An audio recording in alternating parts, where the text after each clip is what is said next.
I remember the thin, biting air of the mountains settling in my lungs each morning, sharp as the crack of pickaxes against stone. Our home was neither rich nor grand, just a roof patched with memories and as many worries as there were leaks when the rains came. Yet for years, we survived.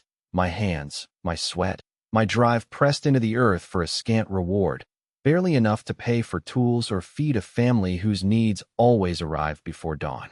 Behind every meal on our table stood debts, those silent, stubborn shadows inherited like an unwanted heirloom, winding through our family stories for generations. Sometimes, at night, I would replay my father's words, the ones he whispered when he handed me the ledgers. "You'll find a way." I wondered if he believed that, or if he just needed me to. Back then, before the world changed, mine was a life of counting. Counting coins, counting beans, counting how many shirts could survive another season of washing. The mines offered no guarantees, only bruises and the possibility that one day, tungsten, this heavy, plain stone, might be worth more than its own weight in rumor. And then came the war. Violence rarely arrives with an announcement, but opportunity sometimes does. It blew and loud, outsiders in polished coats, jargon in their mouths and offers in fistfuls, desperate for the metal that would feed the war's insatiable appetite. I still remember the first deal. The raw disbelief, the trembling in my fingers when I realized what I had earned in one exchange. For a moment, I saw the ledgers vanishing, dreams stretching out, new clothes for the children, maybe a clock for the house, even talk of sending my youngest to study far away from the mines. I wasn't naive. I knew fortune during wartime was a fickle guest. Yet hunger, for relief, for a different life, nudged me past every hesitation. I learned quickly how to negotiate, how to stash away supplies, how to say no to promises that tasted like gold but would sour in my mouth. My habit of counting everything only intensified, but now the numbers began to favor me. Stories spread in the mountains, as stories do. Soon, I was no longer that miner scraping by. They called me the man of metal. With every new buyer at my door, my sense of power swelled, and so did the weight on my shoulders.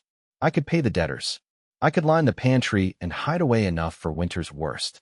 The family started to look at me differently, less worry in their eyes, more hope. The world, so recently indifferent to my struggle, now seemed to revolve around my oar. But the cold winds never left, not truly. They crept in with the news. Neighbors gone, cousins drafted, and coming back silent or not at all, a trembling in the children's questions that spoke of fear bigger than hunger.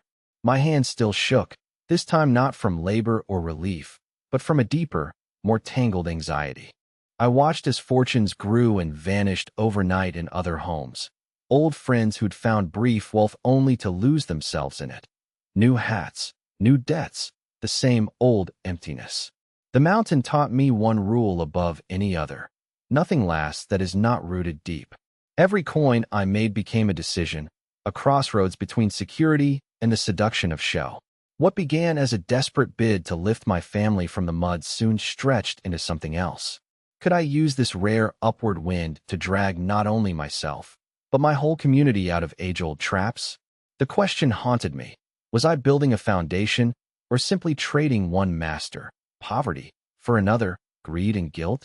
And in each quiet moment, I realized I was not alone. All around me, maybe around you too, there are people who taste an unexpected windfall and wonder, is this the rescue we prayed for, or just another snare? I stand here, at the edge between what I was and what I might become, feeling the weight of every choice and every pair of expectant eyes. That's my story, but in some way, I suspect it's yours too. If you have ever waited for fortune to arrive, felt the thrill and terror of sudden change, or stood in the trembling shadow between hope and responsibility, then you know this road. And together, we'll walk it. Not to chase easy fortune, but to understand, to heal, and to build what truly lasts. On the quietest evenings, when conversation had given way to reflective silence, I sometimes wondered what truly shaped a person's sense of what was possible. It wasn't gold coins or crumpled receipts that taught me the most, but fleeting moments. A neighbor's remark at the well, the hush in my mother's voice when visitors knocked, the way uncertainty was baked into the bread we shared at supper. These subtle cues, stitched into the fabric of daily life, became the invisible architecture of my thinking about money and its meaning. Looking farther back, I recognized how these impressions weren't isolated to my home. They wove through the community, reinforced by hushed cautionary tales or sly jokes about luck and misfortune. Best not to ask for too much, an elder would mutter after a toast. Each phrase carried undertones warning against getting too ambitious, a defense against disappointment, or a lesson passed down unexamined from those before us. The stories we told ourselves weren't merely entertainment. They mapped out the boundaries of our aspirations. When someone managed to patch their roof or buy a patch of land, gossip would stir. Did they come into money honestly, or had they tempted fate by reaching too high? Moreover, what I overheard and absorbed as a child seeped quietly into my own choices. When an unexpected expense surfaced, an axe blade broken clean through, or medicine needed suddenly, I heard echoes. That's just life. Hard as always. My mother's hands moved briskly, but her eyes scanned drawers for coins she hoped were still there. Every penny counted, yet there were lessons hidden beneath each act of desperate saving. Perhaps without ever meaning to, I internalized the idea that there was always a ceiling, an invisible barrier I wasn't meant to push through. However, something shifted as I watched others confront their own beliefs and habits. My closest companion, Raphael, once confessed under a fading sky, "You know, my father never trusted banks, always thought someone would come to take everything away. Even now, I get anxious walking past that brick building in town." It wasn't logic driving these habits. It was a lifelong accumulation of warnings, untested suspicions. And as I compared his patterns to my own, patterns appeared like cracks in old plaster, choosing caution over risk, holding on to familiar scarcity as if it provided safety. One evening, after everyone else had gone to sleep, I sifted through memories, searching for the roots of my resistance to abundance. Not all of them were harsh. I remembered a time when my aunt won a parcel of cured meat in a raffle and, instead of hoarding it, distributed pieces to every cousin her generosity laughed about for months. Without intending to, she challenged the narrative of constant lack, a subtle example of possibility beyond survival. Yet most influences were not so generous. From overheard arguments about debt to whispered warnings about outsiders and bad luck, I realized how thoroughly the atmosphere we grow up in saturates our attitude toward prosperity and risk. Every message mattered.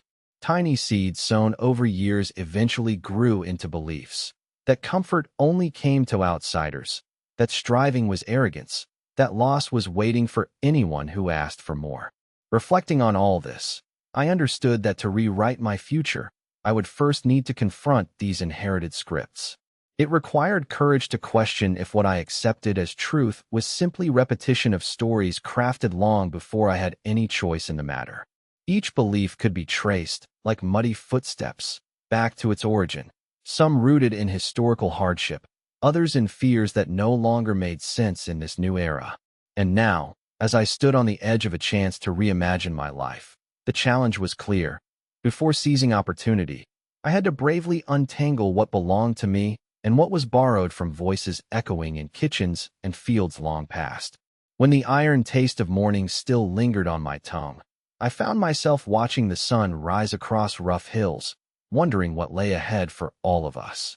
My neighbor, Emmanuel, always seemed to appear at dawn, his boots caked with red earth, a flask hanging from his belt.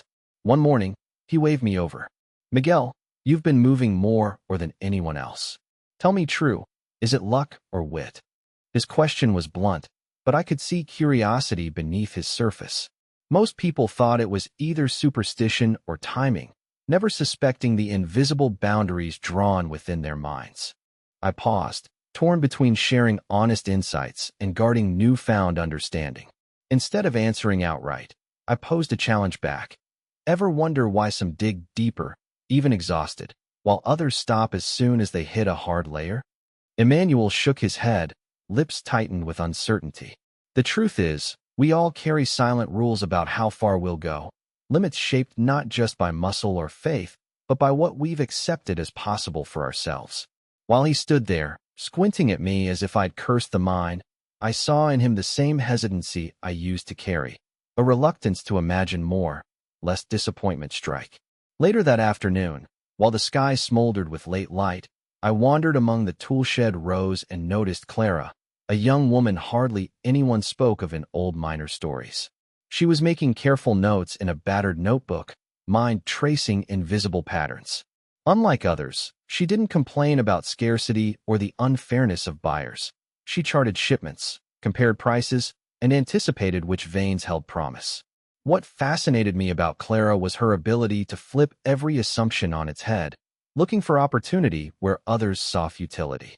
Whenever someone muttered, "No one gets ahead here," she'd quietly document every minor profit, every escape from waste. Her ledger wasn't a record of loss, but a roadmap to potential. Reflecting on both encounters, I began to notice how myths grew among us. Myths so persuasive and subtle they stitched themselves into our daily conversations. Beyond the campfires, rumors spread that sudden success, especially the kind brought by war, always led to misery or downfall. Easy money burns fast, an elder grumbled once. Better stay humble, or you'll end up with less than nothing. These sayings hardened into a wall no pickaxe could chip away unless challenged directly. It wasn't just a fear of losing what had been gained. It was a collective suspicion that prosperity itself might be a trap. The more I listened, the more I noticed a strange sort of comfort hiding inside these warnings. They gave permission to dream only within safe, familiar territory. Emmanuel, for all his hard work, hesitated to invest in new equipment. Certain bigger risks would invite ruin. Meanwhile, Clara quietly sidestepped this thinking, building up her supply bit by bit until she had enough to bargain for better rates, never broadcasting her progress, but living proof that the old rules didn't bind everyone equally. On evenings when the wind rattled loose boards by my bed, I would sometimes recall whispered tales of distant lands where metal was treated with reverence, not suspicion, where fortunes weren't feared as curses, but welcomed as rewards for ingenuity. I realized then that every story, every whispered warning, every satisfied shrug after modest gains, each one was a thread in a tapestry designed to keep us firmly in our place. Breaking through it required more than muscle or luck. It demanded an audacious willingness to question the oldest, deepest tales that shaped our every choice. Observing Clara's quiet defiance and Emmanuel's cautious patterns, I recognized my own fork in the road. Repeat the folklore passed down like an inheritance, or forge a belief set that finally matched the possibilities now knocking at my door. Letting go of that old comfort was frightening, but holding on to it guaranteed just one thing. That true transformation would always sit just out of reach, waiting for someone bold enough to risk undoing the myths. A sudden chill swept through our valley after word spread that a fierce group of buyers had arrived, their trucks grumbling over loose gravel, their offers sharper than a spade's edge. That evening, gathered at the forge with lanterns flickering across tired faces, we heard tales I hadn't imagined before, not warnings, but extraordinary possibilities. Rumors of miners in distant towns who'd cleverly turned single windfalls into lifelong security. With every anecdote, my curiosity pulled me away from old beliefs and into the promise of what could be constructed with mindful daring. Instead of clinging to well-worn routines, I started tracing new patterns. Rather than letting each payment burn a hole in my palm, I experimented with simple systems I'd never considered. I began by writing down every cent, mapping out exactly where wealth trickled and pooled. It was less about scolding myself for indulgences, more about seeing money as a living current I could redirect. My eldest, seeing the notebooks pile up, asked if I wasn't driving myself mad. "I want to see all of it. Not just what's spent, but what's possible," I said. Her laughter felt lighter. I think she sensed my hope. Just as quickly, an urge to hoard drove me to conceal profits in tin boxes behind the shed. Yet, anxiety gnawed at me. Hidden assets without purpose became another sort of burden. I realized it wasn't enough to stash away gains for some vague future. That's why I decided to try something completely unfamiliar, approaching risk as a discipline, not a misfortune. The first move was small, acquiring a battered, second-hand lift for the operation, closely tallying each expense against the output it would bring. My gut twisted as I parted with the cash, but day after day, I watched the crew's load double, their laughter echoing down the pit as the strain of hauling eased. Soon after, Another inspiration came from an unlikely source, a stranger named Otto, a traveling supplier with keen blue eyes, who bartered tools for minerals and folded advice into every handshake. It's not about grabbing as much as you can today, Otto told me, sipping from his cup. Multiply what works, prune what doesn't. Don't let fortune slip away because you fear its shadow. His words circled in my mind long after the lanterns dimmed, urging me to flip sudden luck into method. Bringing these lessons to bear, I shifted from mere survival toward considered growth. I faced my ledger every week, not with dread, but with anticipation, treating it as a map paving the way to choices we'd never had. When doubts surfaced, I ran my hands over new investments, reinforced rails, sturdy boots for my sons, even a modest loan extended to Leah, who baked bread for the miners. Instead of pure accumulation, wealth began to take shape as opportunity, fuel for the entire community's engine. In the midst of change, I made space daily for gratitude. Each morning, before the sun stretched over the crest, I wrote 3 things I appreciated: the steady rhythm of our work, laughter between shovels, the unexpected comfort of a neighbor's loaf. When frustration or temptation came, I reread those pages and remembered the point was never just to gather, but to cultivate something enduring. Perhaps most transformative of all, I visualized not just debts paid, but futures written in fresh ink, a workshop humming with tasks, sturdy hands training eager apprentices. I let myself picture the laughter of grandchildren standing where hardship once lingered. By joining conscious habits to this clear vision, the ordinary stack of coins gained meaning, and I grew certain that real abundance demands not just fortune, but resolve, patience, and the willingness to steer prosperity rather than be swept along by it.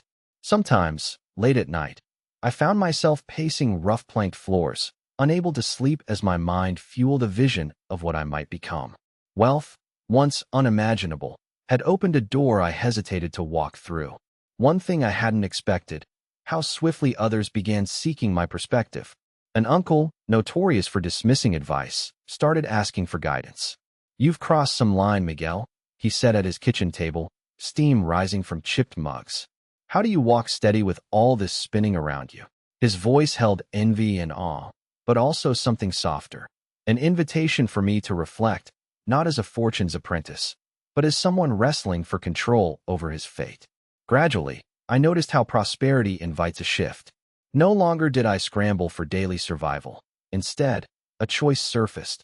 Would I allow recent gains to control me, or could I mold them, sharpen their direction, and claim authority over their influence? It felt less like possessing gold in my hands and more like learning to steer a ship through uncertain water. The question grew urgent when opportunity tempted me to leap at every glint, every flashy chance, pulling me to trade certainty for the thrill of risk. My mind, eager for adventure, whispered that those who thrive dance with boldness, but my heart remembered how much could be lost through careless pursuit of more. During those restless hours, I forged a simple pledge: to become someone who embraced stewardship, not excess. I realized I was no longer defined by scarcity, nor did abundance have to rewrite my character. Purpose replaced impulse. As days stretched out, my attention turned toward the role I played in the wider circle. Family relied on me, yes, but so did neighbors and friends who measured their options by the boundaries I set. One afternoon, a boy from down the path came running, breathless, cheeks smeared with dust. "They say you're giving folks a hand. Are you?" he asked with wide eyes. His eagerness showed me how quickly reputations expand and how responsibility hurries in, draped in hope. Rather than clutching new resources, I began channeling them. I partnered quietly with old friends, repairing water pumps and patching roofs, opting for small, practical acts instead of grand gestures. My intention wasn't charity, it was collaboration. Prosperity, I learned, can root itself in the steady conviction to lift others alongside oneself. From my mother's garden to the public square where we traded news, a subtle change spread, like sunlight coaxing hidden green from rocky soil. Even so, doubts haunted my thoughts. Would this identity, born of sudden fortune, last through storms and setbacks? My resolve faced its harshest test one night when I overheard cousins arguing over imagined inheritance, their voices sharp with uncertainty about what lay ahead. I realized then, clarity is not granted. It's forged, each day, each choice. I began speaking openly at gatherings, not about how much was gained, but how to nurture it wisely, to measure worth beyond coin or cargo.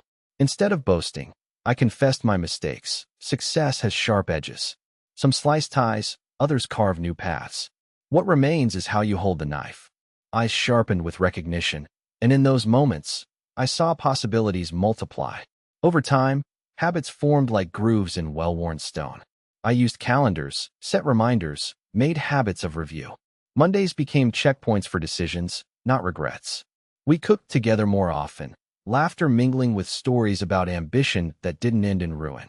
Now, as dusk crept up beyond the fields, the air crackled not only with expectation, but with calm, a sense that destiny could be chosen, not endured. Each day, as I stood on the porch, I felt the shift. I was no longer reacting to my life, but directing it with intention. And with this new identity came peace, a silent confidence anchored in purpose. High on the ridge one evening, as pink shadows crept across the jagged horizon, I paused to breathe and really listen. Those few minutes after the day's clamor always settled my nerves. My boots crunched against gravel as I wandered through the heart of the camp. There, a cluster of voices drew my attention. The mechanics huddled around a rusted engine, arguing about efficiency, while nearby, a pair of women hand-stitched heavy sacks for ore. Each exchange held a story of pride or anxiety or quiet ambition. I caught bits of a heated debate. Mariana insisted they should pool their bonuses and invest in new tools, yet Paolo hesitated, wary of losing even a little in a time thick with uncertainty. Their words cut through the din inside my own skull. I realized something crucial. Truly sustaining success, especially in a landscape as unpredictable as ours, required a rewiring far deeper than tally books or well-meaning plans. A friend of mine, Silvio, had recently hit a lucky streak. 2 foreign buyers in a single week, cash overflowing his battered satchel. He hosted a raucous dinner on the weekend, trading stories for rounds of sweetness and promise. But midway through that night, his laughter faded as he confessed to me. I never believed this would happen to me. Now every choice feels heavy. Should I save, invest, give more back? I don't even recognize myself anymore. His uncertainty struck me right beneath the ribs because I'd been there, too, caught between holding on to old patterns and daring to author a new chapter. Moving beyond those moments of doubt meant more than organizing my accounts. It demanded rewiring how I valued risk, safety, and the very notion of deserving more.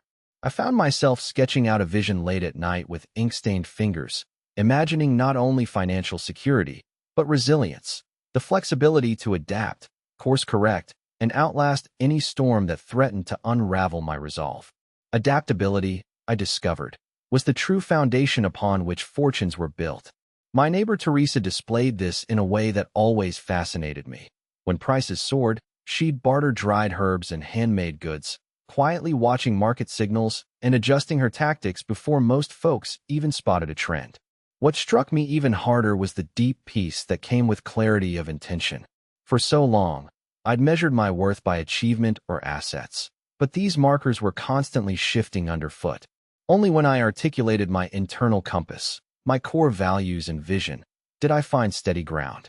Every surplus earned pushed me to revisit not only budgets but boundaries. How much was enough? How far did my responsibility reach? Did I want to chase accumulation for its own sake, or would I anchor my next steps in purpose and community? Meanwhile, an odd paradox surfaced. The moment I stopped fearing the loss of more and accepted the possibility of future change, I experienced a remarkable freedom. It allowed me to redirect my profits, not automatically upgrade my lifestyle. That decision cut against the grain of what others expected and, at first, even my own desires. Some evenings, the taste of restraint was bitter. I saw others splurge on new comforts, their joy apparent, their burdens perhaps waiting to return at a later turn. Yet every time I decided to strengthen my safety net or invest in skill building, a fresh sense of security grew, untouchable by the usual storms. Now, picture yourself encountering a tipping point, maybe a windfall or long-awaited raise, the feeling of opportunity blooming in your palm. The reflex to spend or promise away every extra dollar is strong, nearly instinctive after seasons of making do. But there is something liberating about holding steady, giving breathing room for each decision. In those quiet spaces, you can actively choose to patch up what's been frayed, to set aside for fleeting squalls, to direct a portion toward dreams previously dismissed as out of reach. Over time, the outer riches begin to mirror the internal resolve you've painstakingly cultivated. As dawn crept higher day after day, those long mornings spent over ledgers and soul-searching, though tedious, yielded more than calculations. They cultivated a sanctuary, a foundation from which I could navigate winds of fortune with a clear head and steady heart.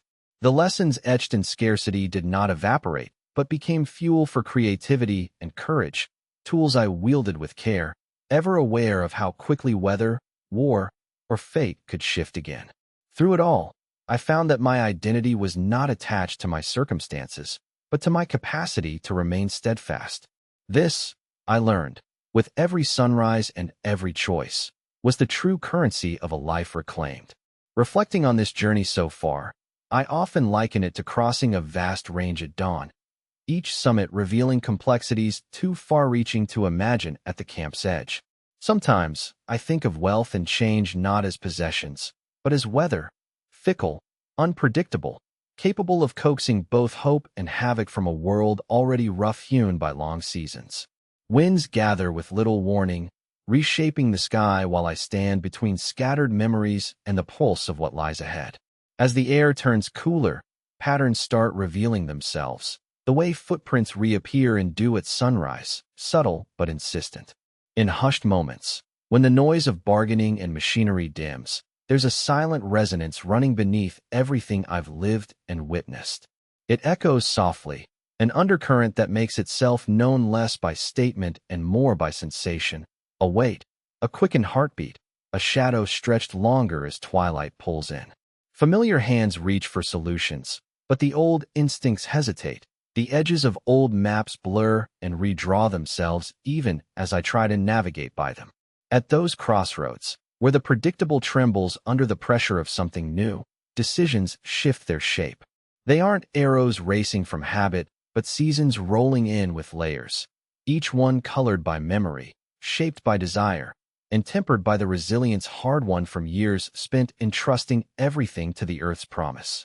I notice how gestures change, smaller, more deliberate, perhaps, flavored with a quiet solemnity that comes after a tempest.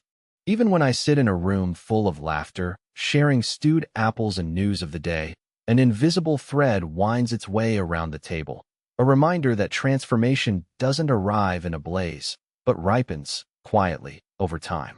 Everything I knew grows taller as the horizon expands. Exchanges become richer, not with extravagance, but with meaning. Old conversations about survival gradually thicken with possibility, as if those around me are tasting a language they once forgot. Even gestures I might have dismissed before, the careful nodding of a cord, the neighbor pausing to listen instead of retreating, take on an unexpected gravity. I recognize in those moments the beginnings of a different kind of prosperity, one built not from force but from mutual recognition. There's also a certain hush that I carry. It rests in the space after a hard day's labor, ready to flood my thoughts when the outside world quiets. In that hush, connections become clearer. The barriers raised by fear or pride begin to dissolve. I sense how deeply yearning and vigilance mingle beneath our routines, small signals that something important is shifting, pressed beneath the ordinary, coaxed out by patience and care. Those evenings where embers smolder and voices dwindle remind me of tides receding before returning again, each cycle carving the shore and revealing stones once hidden. Growth in these mountains has never followed a straight course. It twists and doubles back, demanding constant attention, humility, and a readiness to adapt. The shape of my ambitions adapts as well, smoothing rough edges and testing the integrity of what I've gathered, skills, ties, the very sense of self that steadies me. While I've weathered many storms, I sense that this period, thick with potential as well as risk, asks for a different kind of vigilance. I find meaning not in tallying gains, but in reading the signals that shimmer just beneath the surface of daily life. Each encounter holds the possibility to shape or redirect the current. Each moment of reflection swells with anticipation, a quiet promise that the steps taken in these days will sketch the outline of stories still unwritten. As I stand at the crossroads tonight, the valley holding its breath beneath silvered clouds, it is not certainty or calculation that lights my path, but curiosity, an eagerness to see where these converging streams might carry us. The mountain air is different now, charged with the possibility that comes only when history and hope lean, at last, in the same direction. And as the last glimmers of daylight slip behind the ridge, I sense the real journey gathering itself behind the silence, preparing to unfurl.